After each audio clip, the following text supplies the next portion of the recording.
नमस्कार, स्वागत आहे माझ्या चॅनलवर. तर आज सकाळी सकाळी मी थोड्याशा कुंड्या मोकळ्या करून देत आहे. थोडंसं नाही का त्याच्यातली माती उकरून आणि त्याला खत द्यायचं आहे ना दुसरं, तर त्यामुळे थोडीशी माती त्याची मोकळी करून दिली आहे. आणि नंतर मग मी संध्याकाळी त्याला एक लिक्विड खत दिलेलं आहे. तर ते कुठलं खत दिलेलं आहे आपण बघूया. तर हे बघा, अशा प्रकारे मी सर्व कुंड्या अशा छान छान मोकळ्या करून घेतलेल्या आहे. म्हणजे त्याला त्याच्या मुळाला हवा लागली पाहिजे आणि आपण जे काही खत देणार आहोत त्याला ते लागू झालं पाहिजे त्याच्यासाठी. तर मी म्हणजे खूप उन्हाळ्यात खूप फुलं म्हणजे गुलाबाची झाडं आपले हे खराब झाले होते. तर आता नवीन त्याला चांगले फुटण्यासाठी आणि बाकीचे पण झाडं थोडे थोडे मी हे करून दिलेले आहेत, माती मोकळी करून दिलेली आहे. आणि तसं तर सगळ्याच झाडांना खरं गरज आहे हे करायची, खत द्यायची. पण आता एवढा वेळ पण नाही आणि एवढं खत पण नाही बनवलेलं मी. आणि हे झाड कशाने खराब झालं आहे मी तुम्हाला नंतर सांगेल. तर हे बघू शकता, मी अशा प्रकारे लिक्विड खत बनवलेलं आहे. हे केळीच्या सालीपासून बनवलेलं आहे मी. केळीची साल मी 5-6 दिवस भिजू घातली होती आणि नंतर त्याचं ते सालाचं पाणी एक बरणी भरून केलं होतं. तर त्यात बकेट भरून पाणी टाकून आणि मग मी ते थोडं थोडं देणार आहे. फक्त गुलाबालाच दिलेलं आहे, कारण गुलाबाची झाडं खूप खराब झाली होती. बाकीच्या भाजीपाला तर येऊन जातो, आपण नवीन पण लावतो ना, त्यामुळे फक्त गुलाबाच्या झाडांना दिलेलं आहे. तर मी प्रत्येक 15 दिवसाला किंवा 10-12 दिवसाला असं वेगळं खत देतच असते. 10-12 दिवस झाले असतील तेव्हा मी ताक आणि गौरीची राख हे दिलं होतं. तर अशा प्रकारे मी वेगळे लिक्विड खत देतच असते. तर तुम्ही बघू शकता, खूप छान अशा आता गुलाब नवीन फुटायला लागलेले आहे आणि पाऊस पण चालू आहे. त्यामुळे अजून फरक पडतो. पण त्याला आपण त्याच्या पावसाबरोबर खतं जर दिले तर ते लिक्विड प्रमाणात लिक्विड याच्यात तर ते लवकर लागू होतात आणि छान छान फुलं आपल्याला येतात. तर बघू शकता, हे कुंडीतलेच झाडं जास्त म्हणजे हे झाले होते. खूप ऊन होतं आणि उन्हामुळे. आणि ही शेवंती आहे बरं का, याला ना ते कलरचं पाणी पडलं होतं त्या कुंडीवर. तर त्याच्यामुळे ती शेवंती पिवळ्या कलरची शेवंती होती बघा, ही खूप छान होती पण खराब होऊन गेली. आणि हे जमिनीवरले जे झाडं आहेत, जे काही काही थोडे थोडे खराब झालेले आहेत ना, त्यांना पण मी हे टाकून घेणार आहे. तसं तर खूप छान असे आपले झाडं फुटलेले आहेत, कारण खत असल्यामुळे आणि पाऊस चालू असल्यामुळे. पण तरी पण थोडं थोडं लिक्विड खत टाकत राहायचं. आता पुढच्या वेळेस मी एक 15-20 दिवसांनी तांदळाच्या पाण्याचं देणार आहे. तर असे वेगळे जर आपण लिक्विड खत देत राहिलो तर पावसाबरोबर छान असे आपले झाडं फुटतात. आणि बाकीचे जमिनीवरले झाडं असले ना, की एकाला दिलं तरी बाकीच्याला ते लागू होऊन जातं. तर बघू शकता किती छान असे गुलाब आहेत. कलर पण खूप छान आहे या गुलाबाचा. आणि एक आता सध्या तर एकच फुलं आहे, त्यामुळे खूप मोठं फुलं आहे. नंतर भरपूर साऱ्या काळ्या फुलं लागतातच त्याला. पण आता सध्या आत्ताचिक तर ते कुठं नीट व्हायला लागलेले आहेत झाडं, तुम्ही बघू शकता. अशा प्रकारे कुंडीतली झाडं आता छान छान फुटत आहेत. तर कसं ना, दरवर्षीच नाही बदलत मी गुलाब. आता गेल्याच वर्षी आणलेले गुलाब आहे, त्यामुळे दरवर्षी गुलाब नाही बदलत आहे. 2 वर्ष 3 वर्षांनी तरी गुलाबाची झाडं बदलते. तर आता ह्यावेळेस कुठे बाहेर पण नाही जाणं झालं होतं, त्यामुळे तर मी अशा प्रकारे केळीच्या सालाचं लिक्विड खत टाकून घेतलेलं आहे गुलाबाच्या झाडांना. हे जे आहे ना, हे सेंद्रिय कलरचं गुलाब, याला काही लागत नाही. खूप छान असे फुलं येतात त्याला. आणि दाट पण कळी असते आणि फूल छोटं आहे, पण कळी खूप दाट असते. आणि हे चॉकलेटी गुलाब आहे, तर हे खूप उंच गेलेलं आहे. आणि हे आम्ही कट केल्यानंतर याच्या फांद्या फुटल्या होत्या ना, ते खूप छान अशा फांद्या फुटलेल्या आहेत.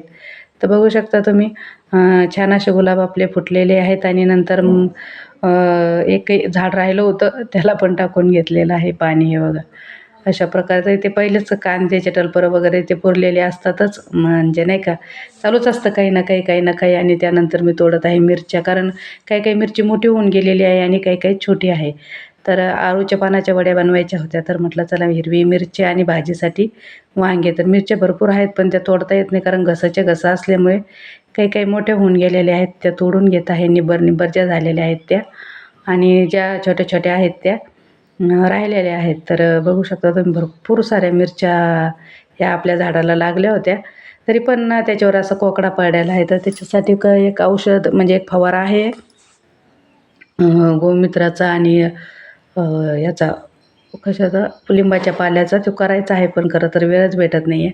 आता भरपूर साऱ्या फुलकळ्या आहेत त्याला सध्या तरी. हे बघा, अशा मिरच्या आहेत. याला 4-4, 5-5 आहेत. तर भरपूर प्रमाणात मिरच्या, मी त्या दिवशीच व्हिडिओ केलेला आहे त्या व्हिडिओला खूप छान असा प्रतिसाद आपला भेटलेला आहे. तर खरंच आपण काहीच चुकीचं दाखवत नाही. जे आपले बागेत आहे तेच आपण दाखवतो आणि कौतुक करण्यासारखंच होतं की त्या झाडाला कुठलंही म्हणजे आपण खत वगैरे न देता सुद्धा इतक्या छान अशा मिरच्या लागल्या. नुसत्या आपल्या म्हणजे आपण घरी खत बनवलं त्याच्यापासून मग आनंद तर होतोच ना माणसाला.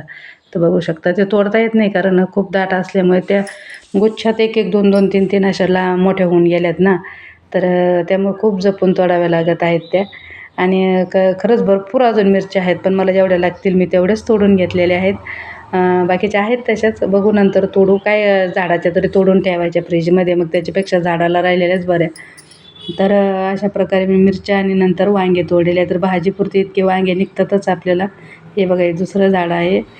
याला पण छान अशा लागलेल्या आहेत मिरच्या आणि निबर पण झालेल्या आहेत. तर एक 1-2 भाजीच्या मिरच्या तर सहज निघून जातात कारण मिरचीच खूप तिखट आहे ही आणि आता भरपूर सारे रोपं पण मिरचीची उगवलेली आहेत. त्यामुळे मिरची वगैरे आपल्याला भाजीपाला इथून पुढे 8 महिने तरी आपल्याला भाजीपाला अजिबात विकत घ्यावा लागत नाही. उन्हाळ्यातच थोडंसं पाण्याचं हे होतं म्हणून घ्यावं लागतं. तर बघू शकता अजून पण इतक्या दाट प्रमाणात मिरच्या आहेत. खरंच खूप छान या झाडाला मिरच्या लागल्या होत्या आणि अ, हे पण छान होतं त्याला. मिरची पण म्हणजे तिखट वगैरे होती. तर हे दुसरे काही-काही झाडं आहेत तर त्यांना अजून एवढ्या नाही लागलेल्या. थोड्या-थोड्या आहेत. फुलं काही आहेत. तर लागतील हळू-हळू. आताशी कुठे पाऊस पडायला लागलेला आहे आणि पाऊस पडल्यानंतर तर थोडंसं टेन्शन कमी होतं पाण्याचं वगैरे. त्यामुळे तरी बघा याला पण छान लागलेले आहेत. 4-4, 5-5 झुमके लागलेले आहेत याला पण हे बघा. आणि मिरची पण किती निबर आहे ना, ती नाही तोडली मी. बघू आता त्याला नंतर तोडू आणि नंतर मी तोडत होते वांगे, पण कॅमेरा चालू करायचं विसरून गेले. नंतर लक्षात आलं की कॅमेरा बंद आहे. तर भाजीपुरते वांगे आपले निघालेले आहेत 7-8. तर एक भाजी तर होऊन जाते. मला अळूची पानं तोडायची होती, पण खूप चिखल आहे तिकडे त्यामुळे गेले नाही. त्यामुळे मिरच्या थोड्या जास्त तोडल्या होत्या. म्हटलं अळूच्या पानाला पण होतील, अळूवडीला पण आणि वांग्याला पण होतील. पण मला पलीकडं जाताच नाही आलं कारण खूप चिखल होता आमच्या तिकडे. खूप पाऊस झालेला आहे. बघू शकता तुम्ही छान-छान असे वांगे आपले निघालेले आहेत आणि वांगे पण खूप टेस्टी आहेत. आता इथून पुढे जास्त प्रमाणात वांगे लागायला सुरुवात होईल कारण पाऊस आता छान पडलेला आहे आणि झाडं पण छान फुटलेली आहेत त्यामुळे. तर सध्या वल्ल्यामुळं राख पण होत नाही आहे चूल पेटायला. राख म्हणजे चूलच पेटता येत नाही आहे ना त्यामुळे. आणि जी पहिली आम्ही ठेवलेली होती ती खूप भिजून गेलेली आहे ती पावसात राहिल्यामुळे. तर बघू शकता तुम्ही अशा प्रकारे छान-छान वांगे आणि छान-छान मिरच्या आणि गुलाबाच्या झाडाला पण छान-छान असं खत दिलेलं आहे आणि फुलं पण आता लागत आहे हळू. आता त्याला खत-बीत देऊनच त्याला सुधारावं लागणार आहे त्या गुलाबाच्या झाडांना पण. तर बघू शकता इतके असे वांगे आणि मिरच्या निघालेल्या आहेत. तर आजच्या भाजीची तयारी झालेली आहे आपली. कसा वाटला व्हिडिओ नक्की सांगा. व्हिडिओला लाईक करा, कमेंट करा, चॅनलला सबस्क्राईब करा आणि असेच व्हिडिओ बघण्यासाठी एकदा चॅनलवर नक्की जा. एकदम साधे सोपे व्हिडिओ असतात तर बघत जा आणि सपोर्ट करत जा. तर चला भेटू आपण परत. Bye bye. तोपर्यंत काळजी घ्या. बाय बाय सर्वांना.